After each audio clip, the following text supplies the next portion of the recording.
We're now going to take a little time out from learning about conditional statements to put them into practice in a fun game called the Dragon Slayer. It will be pretty simple, but it will get us thinking about what we want to do next based on the condition. When we first finish the page, and this is the finished project, we are first asked our name.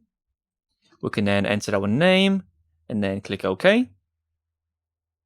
Then we move on to our next screen where we're asked if we would like to play with our name inside the string. If we cancel, we get a text of maybe next time. However, if we reload the game, add our name, click OK, and then we say would you like to play and click on OK. We then move on to being asked if we would like to battle the dragon. Again, if we cancel, we get a message of come back when you're brave enough. However, if we were to go through and play the game, add our name, would you like to play yes? Would you like to battle the dragon? Click OK. We then have a random chance of whether we beat the dragon. So this time we've defeated the dragon because we compare this to a random number, which determines if we win or lose. So there's a 50-50 chance what this message will be. Let's give this one more go. If we refresh, add our name, and then click through. This time it says we've lost. So you can give this a go if you feel comfortable doing so, and I would really encourage you to do this. If not, just to get some more practice. The only thing we have not yet covered is generating random numbers, but you can easily look this up if you want to. Otherwise, I'm going to go ahead and build this now. So let's close this off, and then go over to the starter files for the Dragon Slayer game. Down in the script, I'm going to begin by creating a variable called random. And this is the only section which we haven't yet covered. To generate a random number, we use math.random. And then the brackets just like this. And then let's do a console log for the word random. So save and then reload. And in fact, we need to go to our project. Open up the console. And there's our random number. If we keep refreshing, we get different values each time. A random number in JavaScript by default is between 0 and 1, 0 being included, but 1 not being included. So this will end up with the highest value of 0.999. If we keep refreshing, we don't see any values higher than 1. So to make this easy for us, we're going to generate a random number between 0 and 99. To do this, we can first multiply the random number by 100. And this will give us a number, if we refresh, which is between 0 and 99, but with lots of different decimal places. If we want this to be a whole number, we can either round this number up or down. We can round the number down with math.floor, or if we want to round the number up, we can say math.ceil, which is short for ceiling, and then surround the rest of our code inside the brackets. Now if we save and then reload, we'll get a random number which is rounded. So now we've taken care of this random number, and the way we're going to use this is we're going to check if this number is less than 50. If it is, we'll say you've defeated the dragon. If the random number is over 50, we'll say you've lost. So let's get back to work with this game. We can remove the console log. And then I'm going to set a second variable of name. And this name is going to be the value passed in by the user inside of a prompt. So what is your name? So this will add a prompt to the user asking for the name, which we can type in, and this value is stored inside this variable. Next up, I'm going to create a new variable called play, and this is for our second screen, which is going to be a confirm. Inside the confirm, we can say hello, add a space, and then add the user's name. So this is the screen which we've seen inside the final version. So first of all, we get what is your name. When you type in your name, we can say OK. And this section here is the one which we're storing inside a play. So hello name, and then the text string of would you like to play?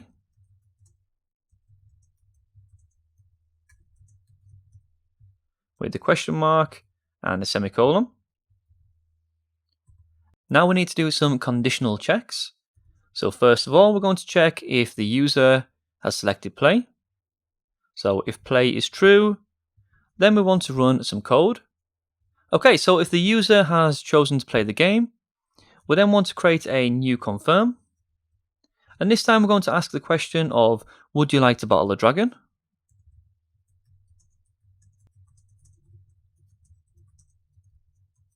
With the question mark and the semicolon. So if we go to the finished version, just here, let's reload. So what's your name? Okay. Then we have this section, would you like to play? If okay, this is a section which we just created saying, would you like to battle the dragon? So we need to store this inside a variable, and I'm going to call mine battle, and just change that. So now we have a true or false value inside of this variable called battle. So if the user wants to go ahead and play, we can then create a new if statement, and this time nested inside a play. So we'll say if battle is true, then inside of here, we want a battle. Or if the user's clicked on cancel, battle will be false, and then we need to provide a else statement. So we'll say not battling. So first of all, let's deal with the else statement. So if the user has chosen not to battle, we'll simply do an alert, and this alert can say, come back when you are brave enough.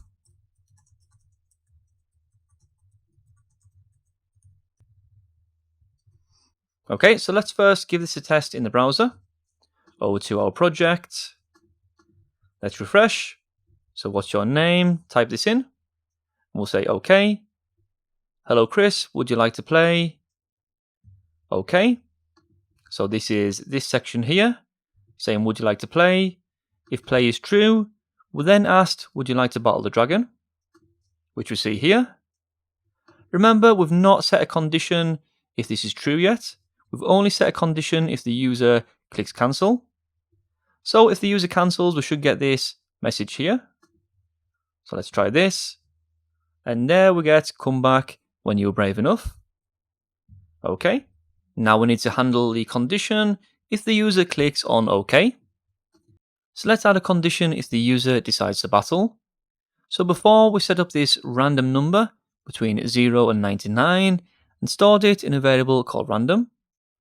Each time we run random, we can then use the ternary operator to check if this is greater than 50. If it is, we can then say, you defeated the dragon.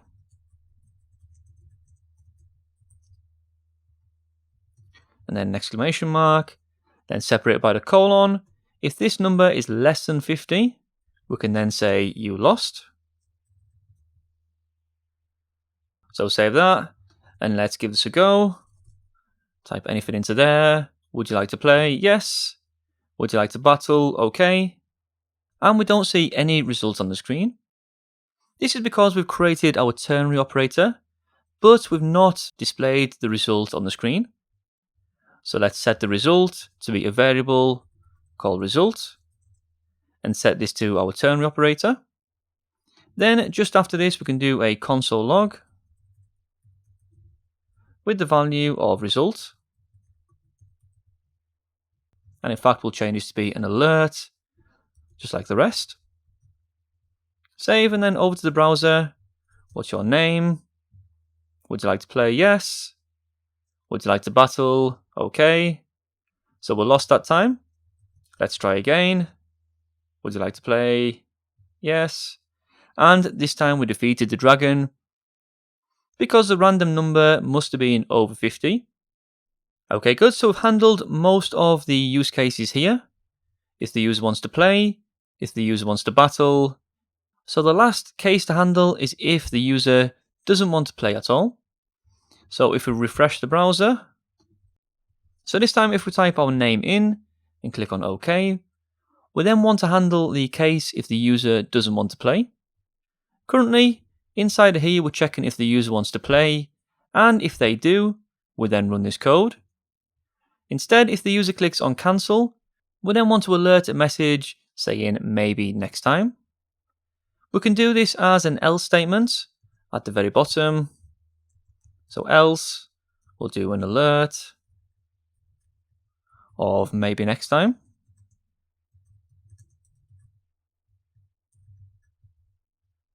Save that and give this a go. What's your name? Click OK. Would you like to play? This time we'll click cancel and the message of maybe next time. So great, everything is now working and I hope you enjoyed building this game. Don't worry if it was something which you couldn't quite manage. There is quite a lot to take in there, and each step does take a little bit of thinking about to decide what we're going to do next. So I hope you're now looking forward to the next section, and I'll see you there.